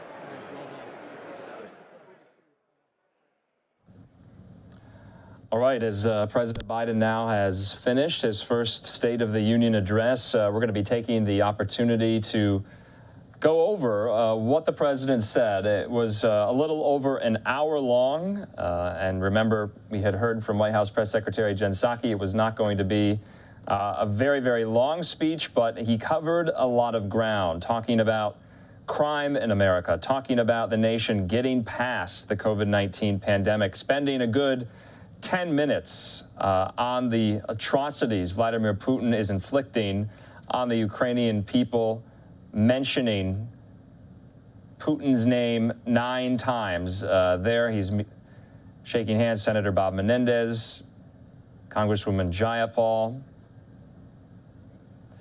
Right now, though, we want to bring into the conversation yet again former senior advisor to the Biden presidential campaign, rebuttal, and my colleague in the newsroom, Daytona Everett. Rhett, my first thoughts, there was a lot of bipartisan unity. You saw Republicans standing up a lot and clapping. That's something we don't see a lot in states of the union. So that struck out to me. And of course, some of these moving moments talking about Ukraine, so many members and attendees there wearing the blue and yellow of the Ukrainian flag. But your first thoughts? So I think the president hit it out of the park. I mean, it was very clear that he came with a message of showing that America is a leader in the world. We're here to protect democracy, both home and abroad. And he's a consensus builder. That is who Joe Biden is. That is what he ran. He talked about running across the aisle. He commented on the bipartisan infrastructure deal. He thanked Republicans from the podium for joining with him to pass this legislation. He thanked Congress for working with him. I think he understands, former legislator himself, that, the president has a lot of authority, but you have to be able to tango with the legislature. And he was very clear with that up there. I agree with you. It was incredibly refreshing to see Republicans stand up to show this sort of unity. And I think that is a testament to sort of how Joe Biden has been sort of, throughout this last year, trying to work bipartisanly. But I also think that this is a critical moment. And I think he's also messaging to Congress, I want to continue to work with you, whether you're Republican or Democrat, anything in between or outside of those things. We have to continue to work together to solve these big challenges. I thought his 4 sort of big, things that he laid out, helping veterans, ending cancer, increasing maternal health. These are all issues that are critical for our society, in the immediate, but also over the long term. And I think he understands that he's going to need to work with folks across the aisle. And so I loved the consensus pieces of it. I love the bipartisan pieces of it. And I think he also, made everything that is kind of going on right now with the situation, the war with Ukraine. I think he tried to make that understandable for people at home. And so that, I think, was the focus of his speech tonight. And I'm hoping Americans are leaving more optimistic tonight than maybe they went into the speech. Right, I want to expand on that a little bit more with what he had to say about Russia. Again, this is Daytona. He said tonight, we meet as Americans. He said that freedom tramples tyranny. He was pretty impactful when he came down to his tone and his words against President Putin before the State of the Union. We talked about the tone that he needed to take in this. Do you think he achieved that? Look, I think he did a few things. One is I think he sent a clear message to Americans about the importance of democracy. He was very clear with folks. We are going to make it through. We're here to protect you. There may be some challenges ahead, but at the end of the day, America is going to preserve. And then he closed with such a powerful statement, bringing it back to democracy at home, really sort of contrasting what we're seeing abroad and the importance of democracy with Americans coming together.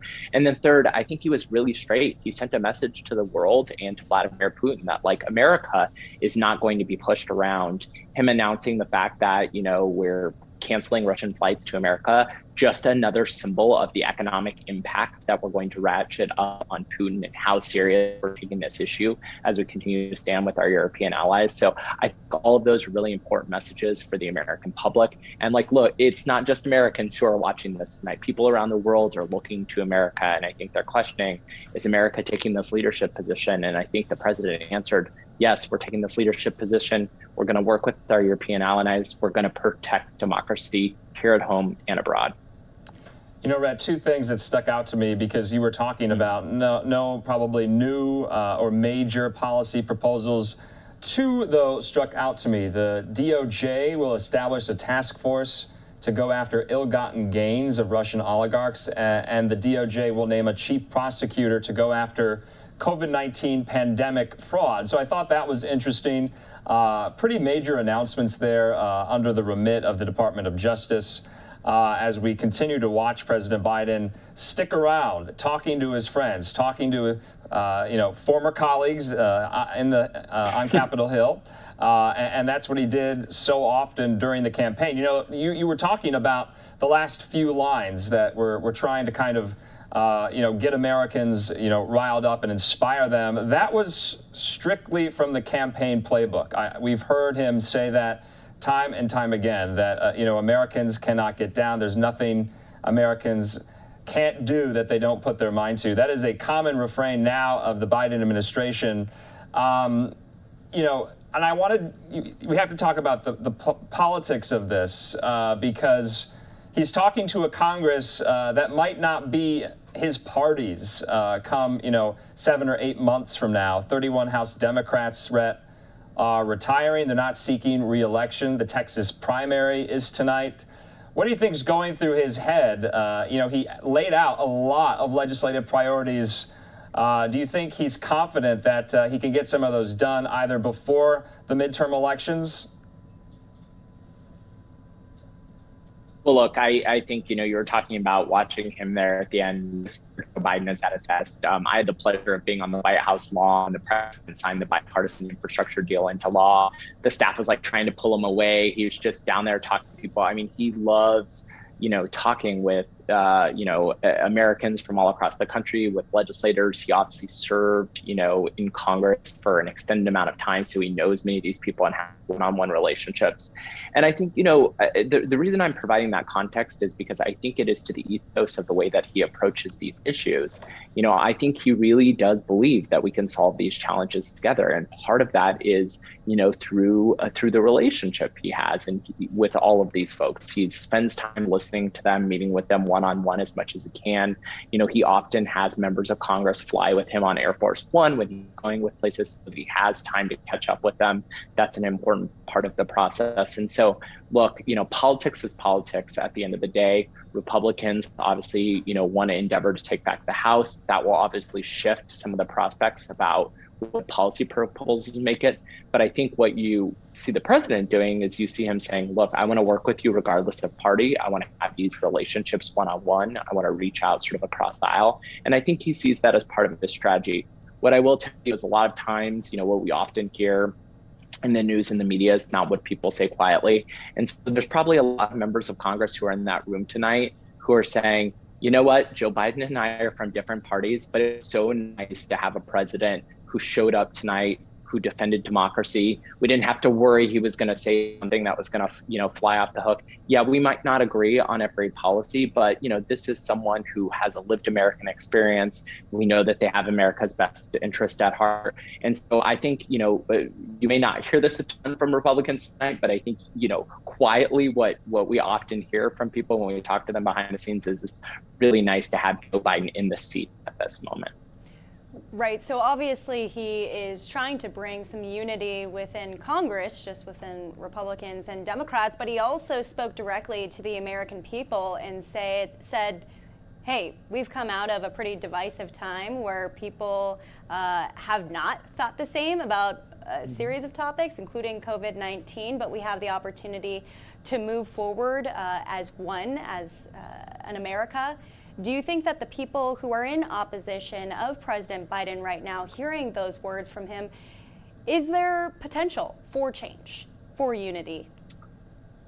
What I can say is I hope so. Look, I think, we have been through such a unique moment, right? The social distancing that has been required through this pandemic, the challenging sort of nature of the political years before the Biden administration has led to, I think, some pretty unique challenges. And we've seen some unfortunate sort of, challenges to democratic institutions. I think, having someone like Joe Biden, who is a consensus builder, sort of be at the helm, I think he's really trying to rally folks. And I think what he's saying is like, let's forget the past. Let's let the bygones be the bygones. Let's look forward. And I think, two pieces of that. One is, democracy is really important. We can build consensus. We can reach across the aisle. But also, we're building something exciting and new. The economy is completely different. He talked about the enormous investments that are being made in semiconductors, preparing for the future.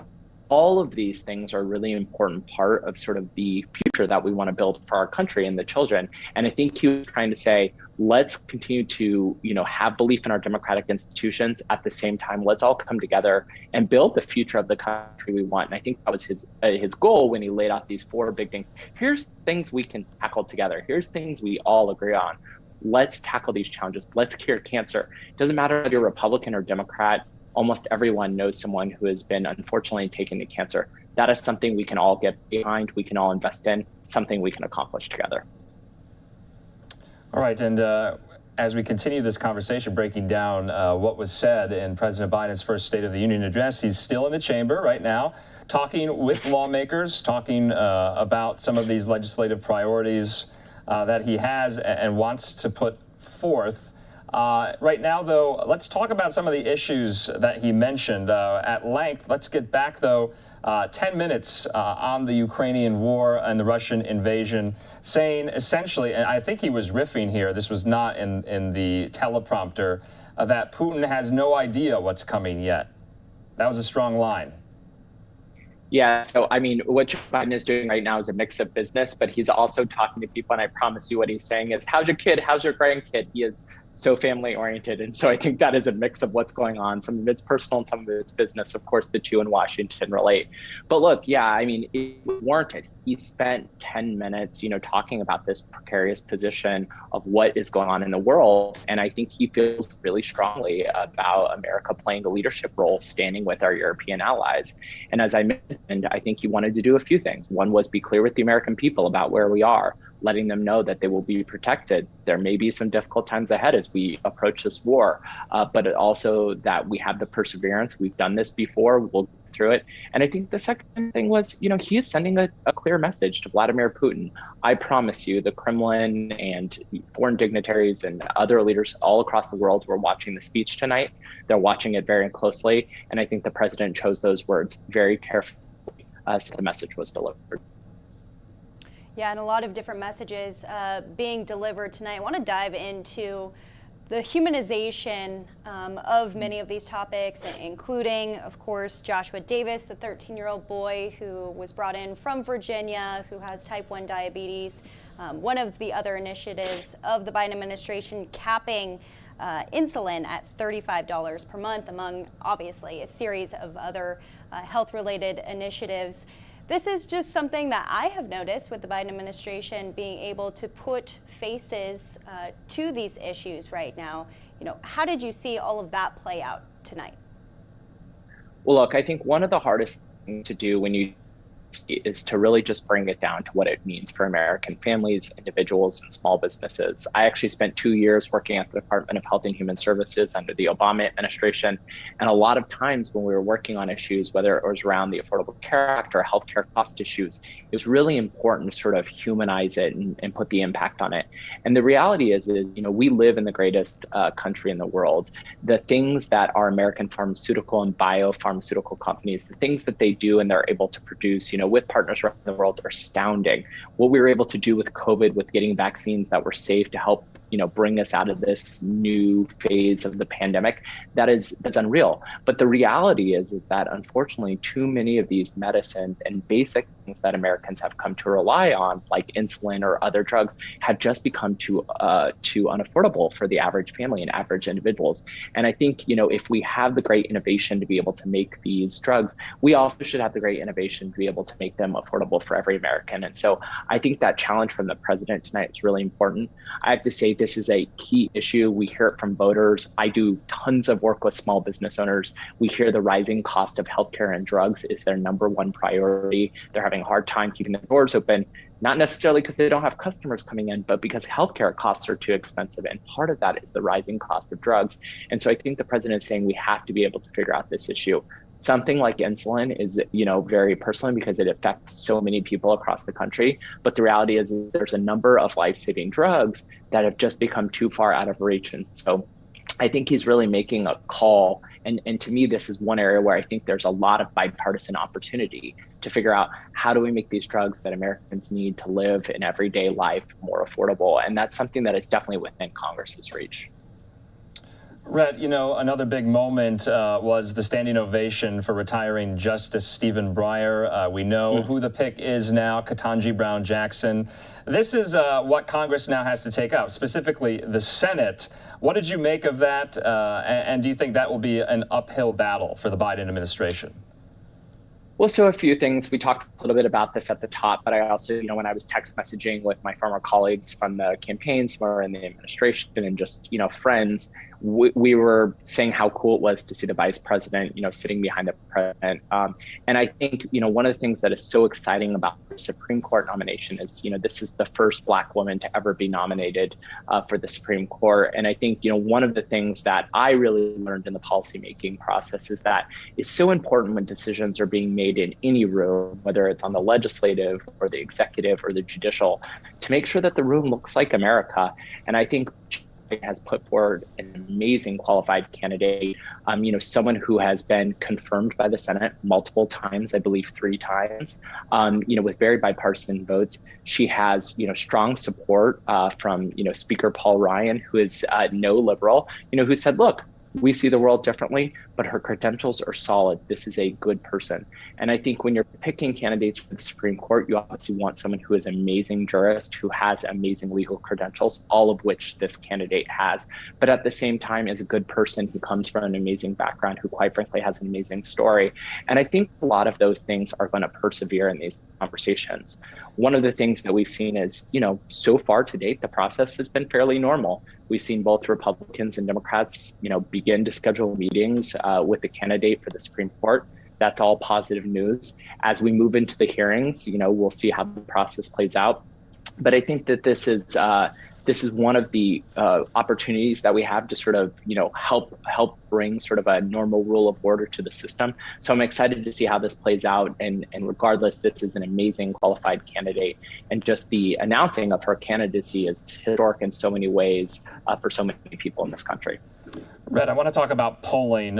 Fox News has his approval rating right now at 43%. There was a poll out this week that has his approval rating at 37%.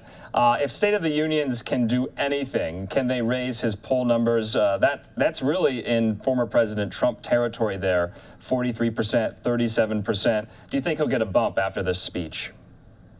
I think he will. Look, being president is the hardest job in the world, and we all know that. And I think it's becoming increasingly harder as the nature of our landscape has changed, the way people get communication, the way they take in information has all changed, and it's become a little bit too siloed.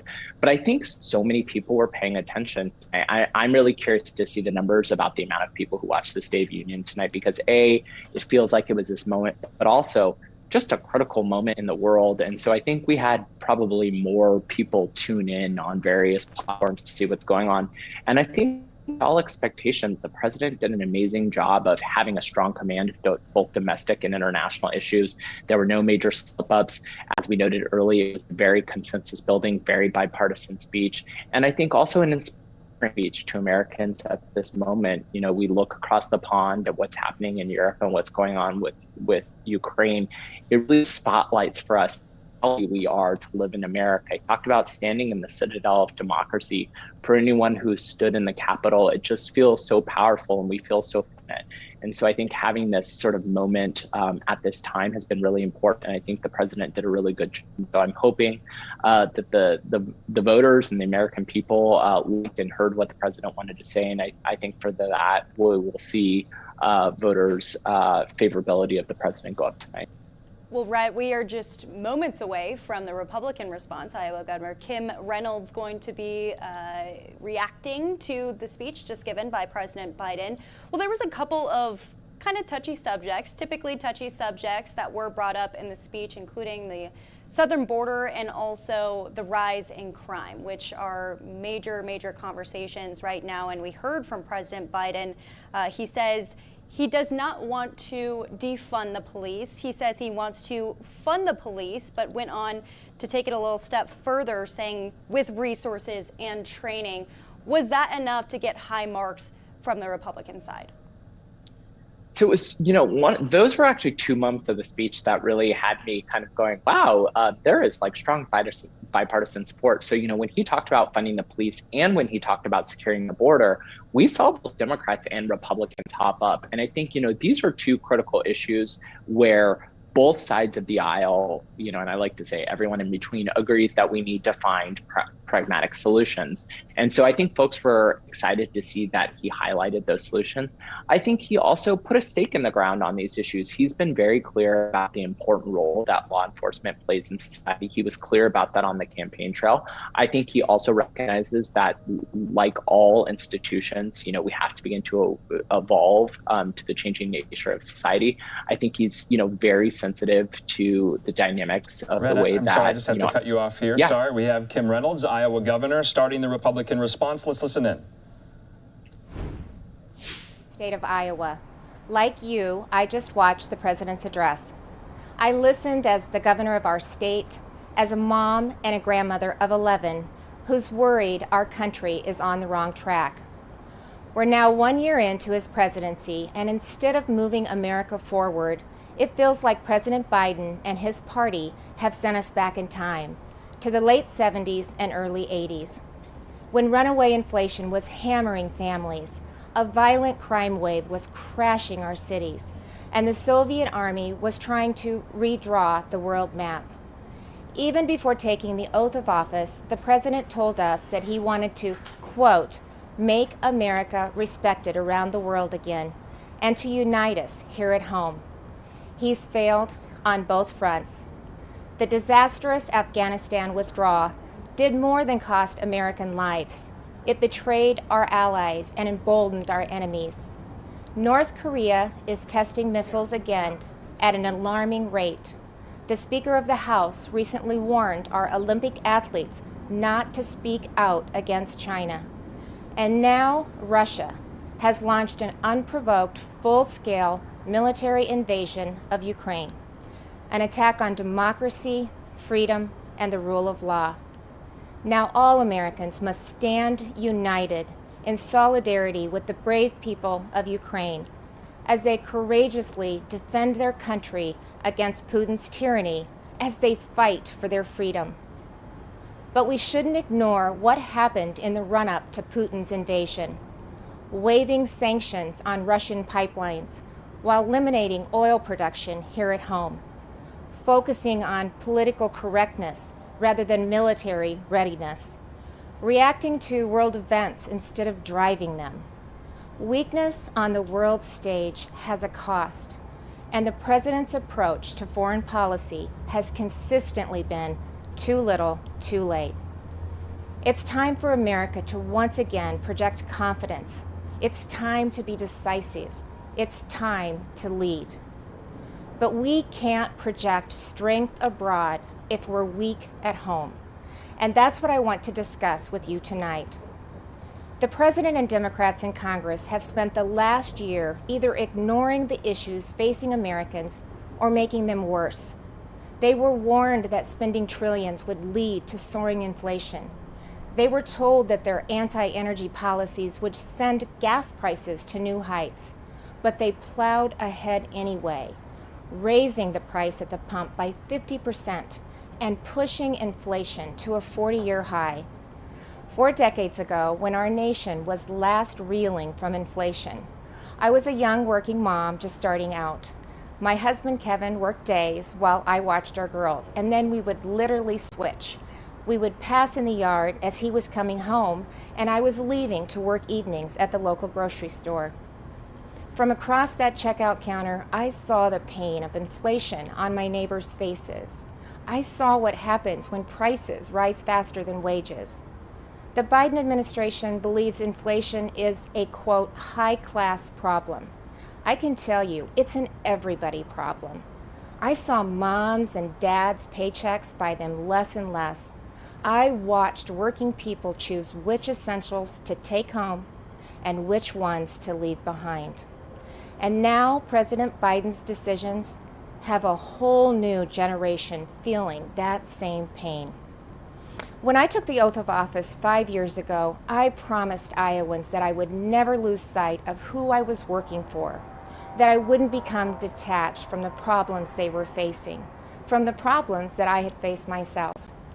But you don't have to check groceries to see what high inflation does to people. You just need to step outside of the DC bubble. Talk to Americans about what's on their mind. Ask them, what are your concerns? What keeps you up at night? And they'll tell you. And I can tell you what's not on that list. They won't tell you that spending trillions more and bankrupting their children is the answer to their problems. They won't tell you that we should be paying people not to work. And they certainly won't tell you that we should give billions in tax giveaways to millionaires and billionaires in Democrat-controlled states like California, New York, and New Jersey. But that's what the Biden administration has been pushing for over the last year. And that's all part of Build Back Better.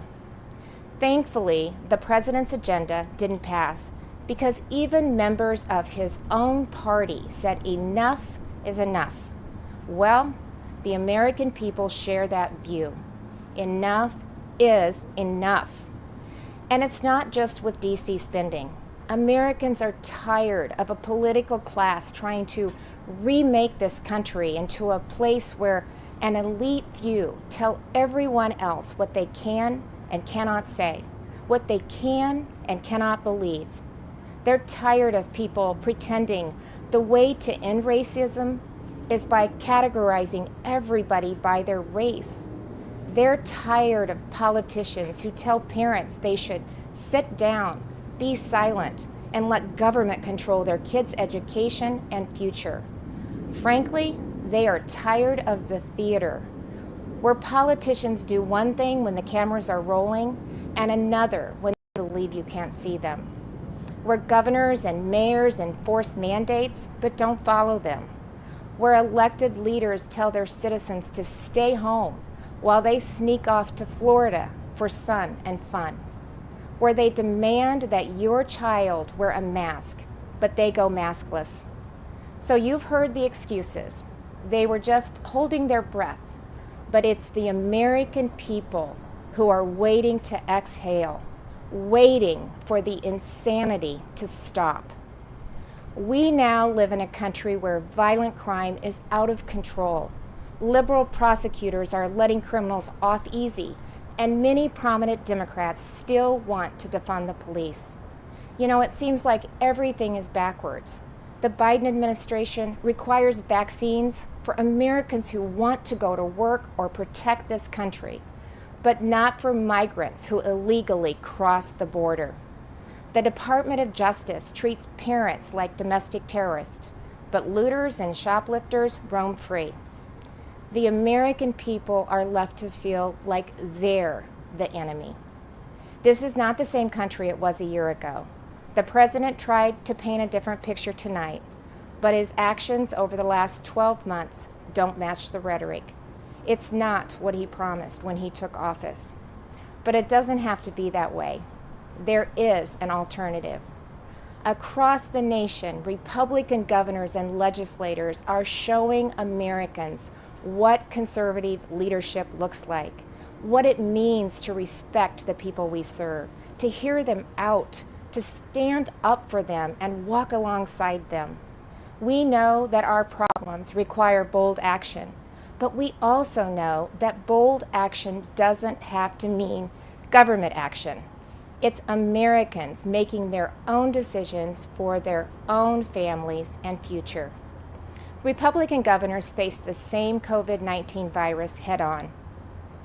But we honored your freedoms and saw right away that lockdowns and school closures, they came with their own significant cost, that mandates weren't the answer. And we actually listened to the science, especially with kids in masks and kids in schools. What happened and is still happening to our children over the last 2 years is unconscionable. Learning loss, isolation, anxiety, depression. In so many states, our kids have been left behind, and so many will never catch up. That's why Iowa was the first state in the nation to require that schools open their doors. I was attacked by the left, I was attacked by the media, but it wasn't a hard choice. It was the right choice. And keeping schools open is only the start of the pro-parent, pro-family revolution that Republicans are leading in Iowa and states across this country. Republicans believe that parents matter. It was true before the pandemic, and it has never been more important to say out loud. Parents matter. They have a right to know and to have a say in what their kids are being taught. Families also have every right to live in a safe and a secure community, and that begins with a safe and secure country. But the Biden administration has refused to secure our border. They've refused to provide the resources to stop human trafficking, to stop the staggering influx of deadly drugs coming into our neighborhoods. They've refused to protect you. With Texas and Arizona leading the way, I, along with Republican governors from several states, have sent resources to the border. And we've actually gone to the border, something that our president and vice president have yet to do since taking office. On the economy, the contrast couldn't be more stark. While Democrats in D.C. are spending trillions, sending inflation soaring, Republican leaders around the country are balancing budgets and cutting taxes because we know that money spent on Main Street is better than money spent on bureaucracy. Today, I signed legislation that eliminates Iowa's tax on retirement income and sets our tax rate at 3.9%. That's less than half of what it was just 4 years ago. And it shouldn't come as a surprise that out of the top 20 states with the lowest unemployment rates, 17 have Republican governors. Republicans may not have the White House, but we're doing what we can to fill the leadership vacuum. And on the issues that are affecting Americans, Republicans are leading. We're standing up for parents and kids. We're standing up for life. We're keeping our communities safe and thanking those in uniform. We're fighting to restore America's energy independence, and that includes biofuels. We're getting people back to work, not paying them to stay home. Most of all, we're respecting your freedom. Behind me stands Iowa's Capitol, where we display our state motto, our liberties we prize and our rights we will maintain. And those aren't just empty words. It's a belief that the greatness of this state and this country lies in our people, not government. You shouldn't have to wake up every morning and worry about the next thing the government is going to do to you, your business, or your children. If we as elected leaders are doing our job, then the government is working well, but operating in the background. It's supporting the ingenuity and spirit of our people, not drowning them out. It's keeping them safe, not restricting their freedom. That's what I believe, that's what Republicans believe, and that's what Republicans are doing. I am so blessed to be the governor of Iowa, where people are humble, hardworking, and patriotic. We take care of each other. And yes, we are, as they say, Iowa nice. But you don't have to be from Iowa to see that those are the values of America at its best, all of America. Over the last few years, I've put my faith in Iowans, and they haven't let me down. I encourage this president to do the same, to put his faith in you, the American people, who have never wavered in your belief in this country, regardless of who leads it. Because you know, you've shown that the soul of America isn't about who lives in the White House. It's men and women like you in every corner of this nation who are willing to step up and take responsibility for your communities, for your neighbors, and ultimately for yourselves. By that most important measure at least, the state of our union is indeed strong. Thank you, God bless you, and God bless the United States of America.